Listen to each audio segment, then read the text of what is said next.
Welcome into another Running with the Timberwolves podcast on the Believe Sports Network. My name is Gabe Anderson, and I'm joined as always by Chris Emerson. Chris, how we doing?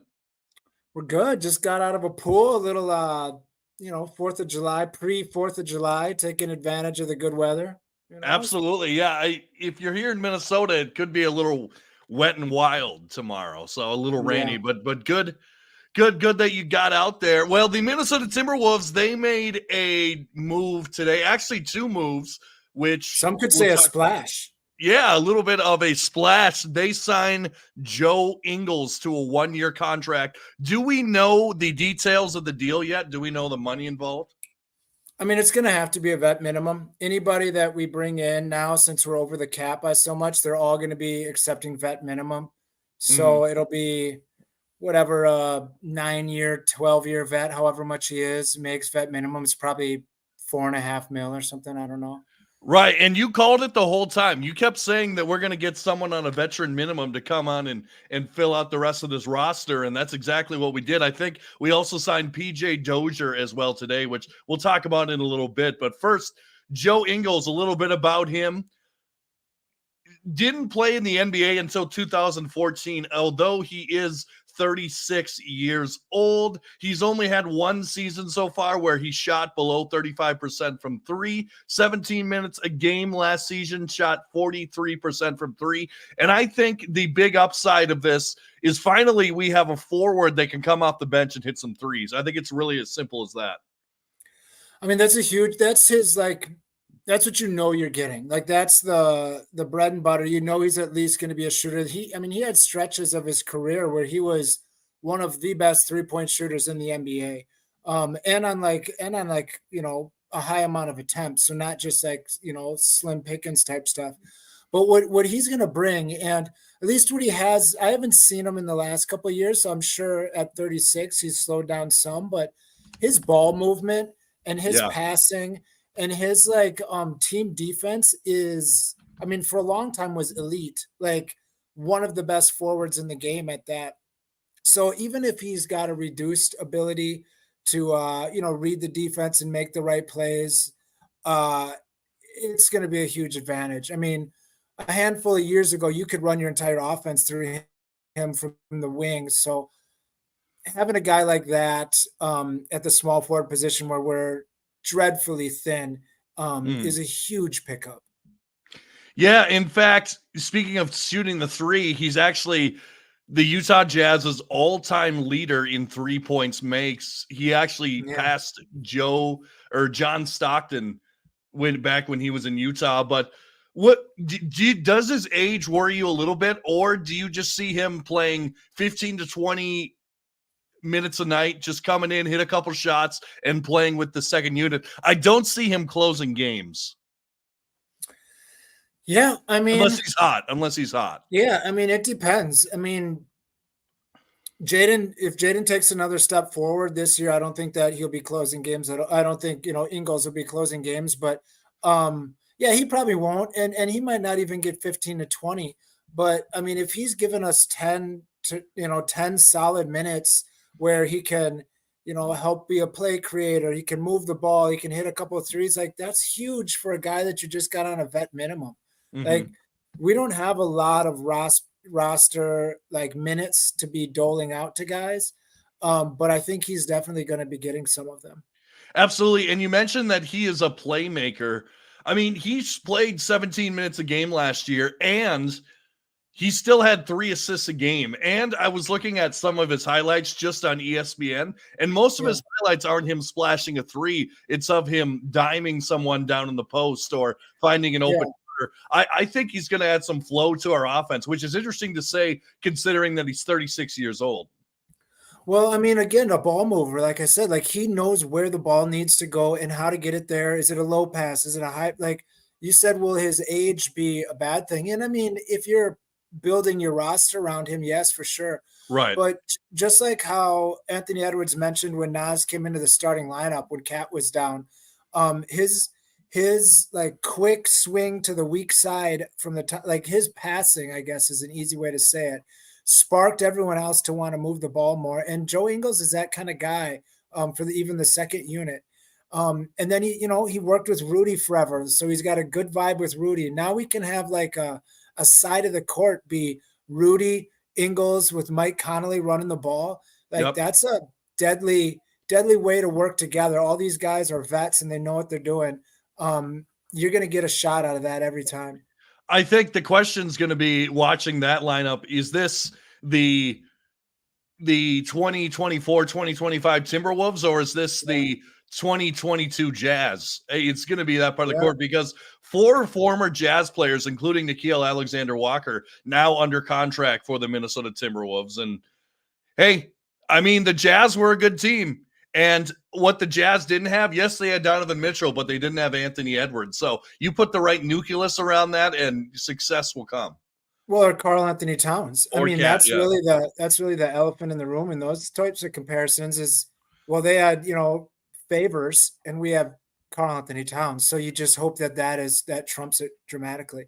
And it'll be exciting to see how that works out. Cause I'm at the point now where I would be surprised if we move Karl Anthony Towns from picking up Dillingham. Like, I think that answers a lot of the questions that we had, or it possibly answers a lot of our huge gaps and holes that we needed to fill with one guy. So now adding Ingles, which is like, in my opinion, a super powered slow-mo.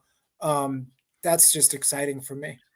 Yeah, I agree. And let's get right into that right now. Obviously, the other news from this week of free agency for the Timberwolves, Slow-Mo and Monte Morris out the door. Monte Morris going to the Suns, and then Slow-Mo in a sign and trade with the Warriors, which we did get some for him. We did get a second-round pick back in that sign and trade. And I know you're not necessarily the biggest Slow-Mo defender, but your thoughts on kind of the hole that Slow-Mo leaves, and did we fill in enough with Joe Ingles?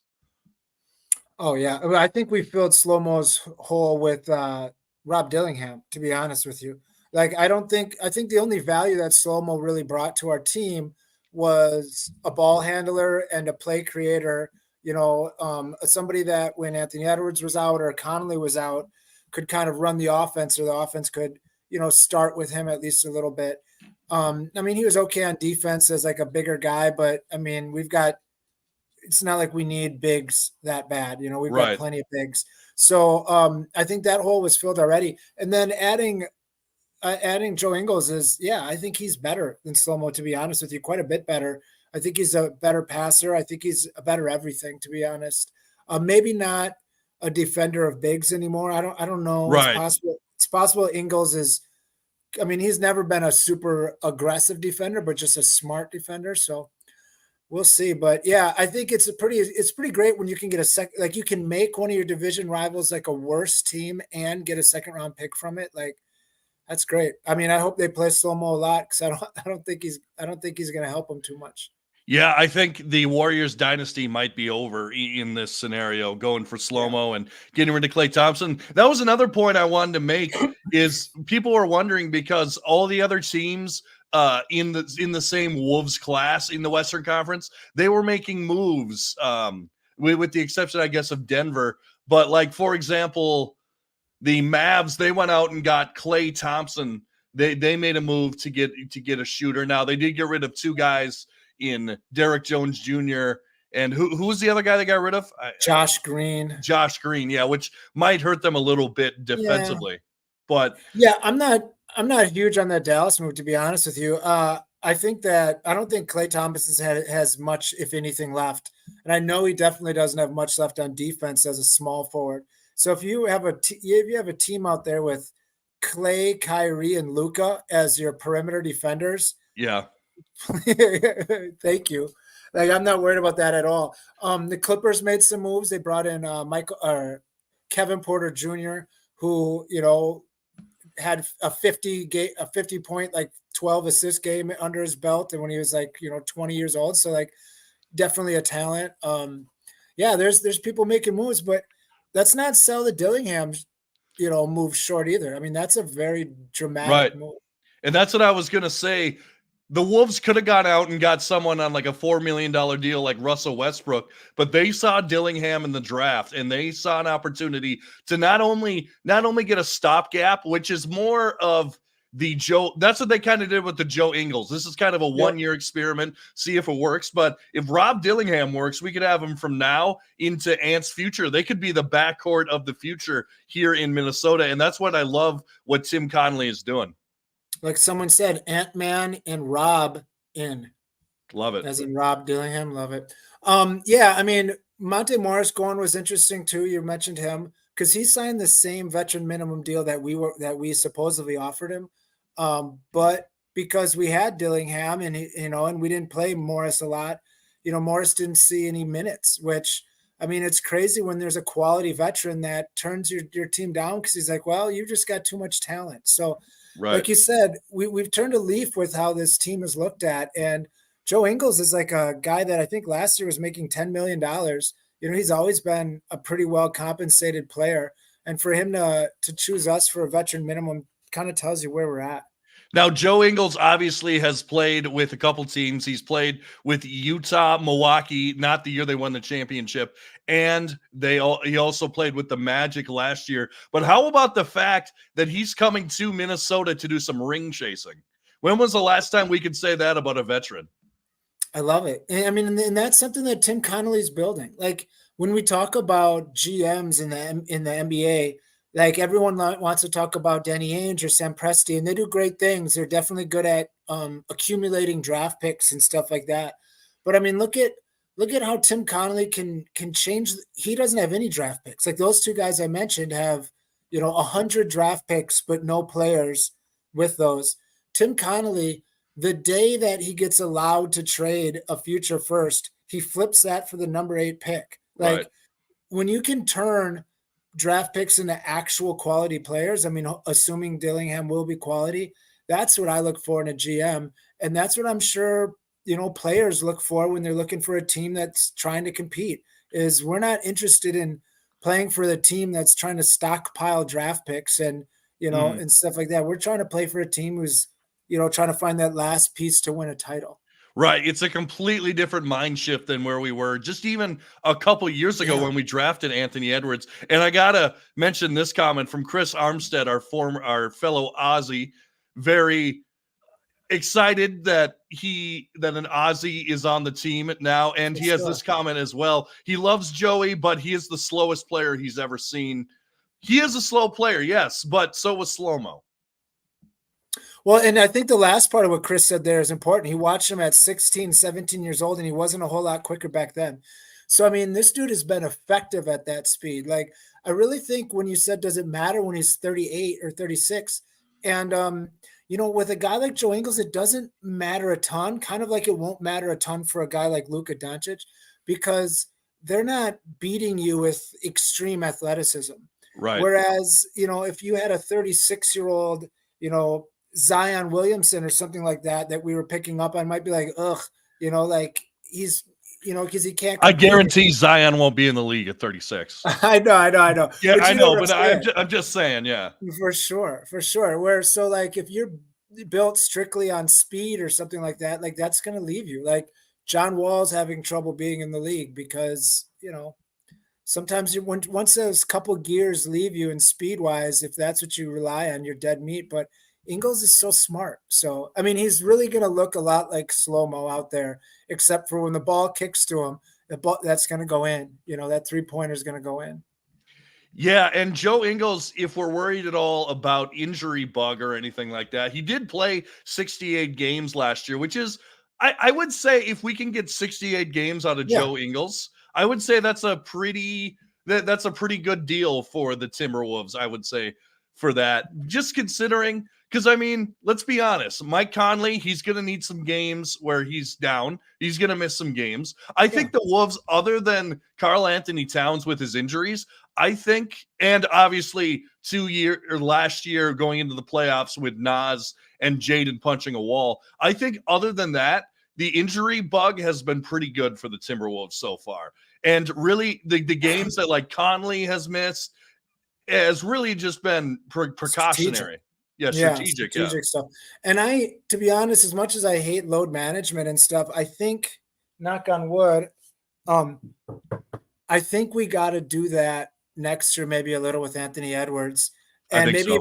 maybe even Naz Reid. I think he's playing for the Bahamas or something like that. Maybe I don't know if they're going to make the Olympics, but Anthony Edwards has been, one of the top minutes guys. We went into the playoffs last year. He played on the Olympic or on the USA team last year. This year, we go deep into the playoffs, and now he's playing on the Olympic team. Like, that's a lot of basketball nonstop on a kid. I get it; he's a young body, but yeah, injury is a great equalizer in the Right. NBA. Like, you can go from a number one seed to out of the playoffs in a short bit of time with a bad ankle turn.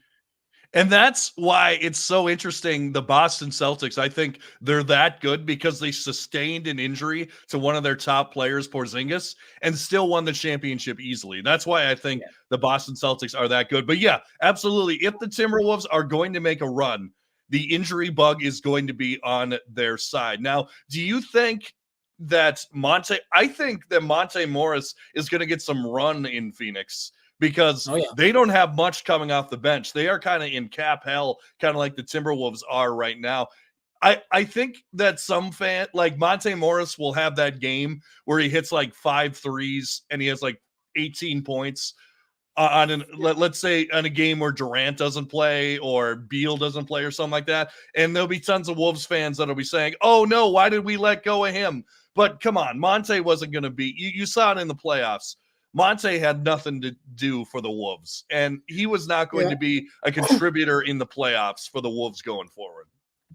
Yeah, I mean, he was coming off an injury, That's so he true. was he was out of shape, and he wasn't right up. But here's the deal: we didn't let Monte Morris go. He chose to leave us. Like That's true. we Yeah. would have brought him back, and he chose to go there because they had, they're going to have him better opportunity. Good for him, and he's probably going to be quite a bit better next year than he I was think so this year. too.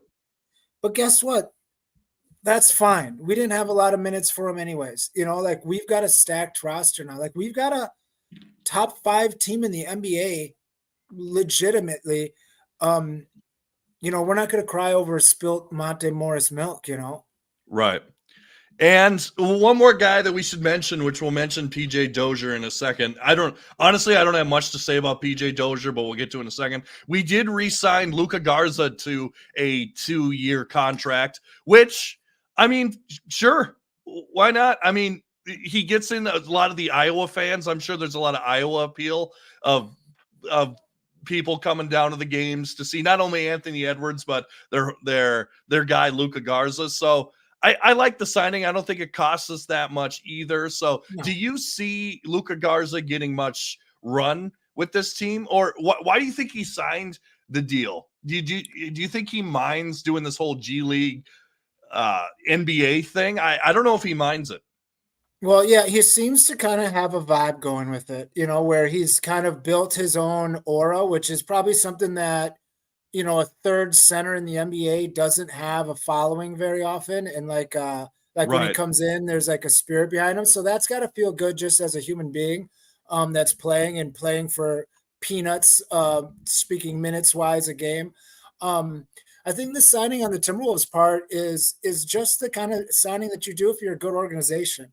The same thing we did with Pat Beverly, knowing that we were going to trade Pat Beverly. We signed him to, a 1-year deal for $13 million. That we knew we weren't going to pay him that, but it was just to help the trade. And you help this veteran, you give him another $13 million contract. Just like Luka here, he's been banging for us, like working hard up and down from Iowa. He deserved to be not on a 2-way contract. He deserved a guaranteed full-time NBA contract. Even if he doesn't really play, he's earned it through the last couple of years of hard work and play for us that, Mm-hmm. as an organization, you got to honor that and give that guy, give it to him. I'm guessing there's not a lot of, free agent need for a third center. Like, so many people are drafting, some 19-year-old kid to give him a shot. Like, he's kind of probably with us or with nobody. So I'm happy that we locked him in. I don't know. Now the last team he played for was, for example, the Detroit Pistons. I think And he got that cut by the Pistons. Yeah, he did get cut to the Pistons, but I think a bad team, like maybe the Charlotte Hornets, who are starting to rebuild, or the Detroit Pistons, I think someone would have given them a shot. I really do. Not necessarily to start, but maybe some spot minutes. Who knows what's going to go down in Portland? Maybe some spot minutes there. They don't have too many big guys unless they hold on to DeAndre Ayton. But I don't know. I think he might have had an opportunity to play elsewhere, but to his credit, maybe he just likes it here. Maybe he's a Midwest guy. Yeah. Maybe he just likes the culture here and wants to be part of something bigger. And who knows, someone goes down, like not knock on wood, like you said, but Nas gets hurt, Cat gets hurt. He could see some spot minutes here and there.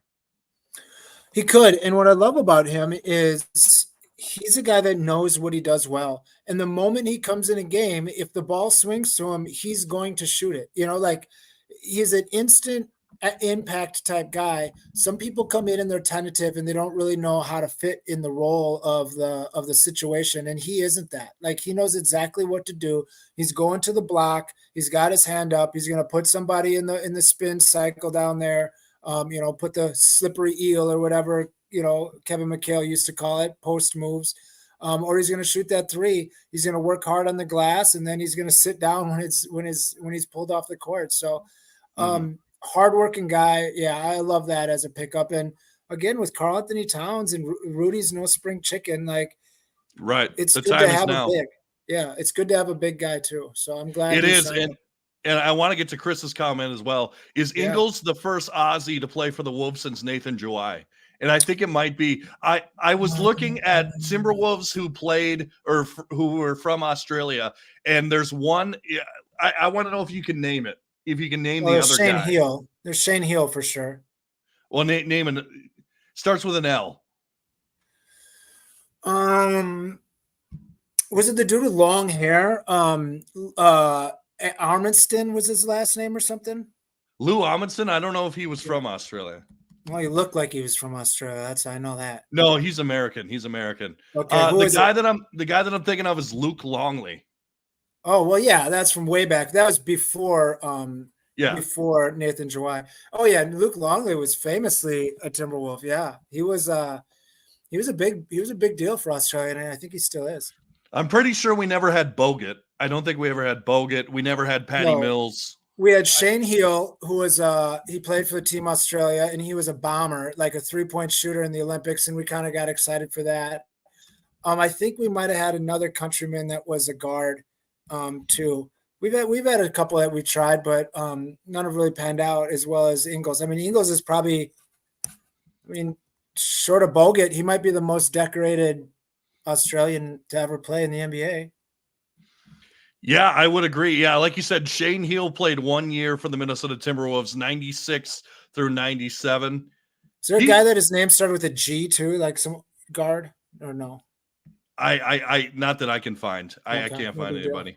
But hey, we'll take him. We're a very national team now. Rudy Gobert. Yeah.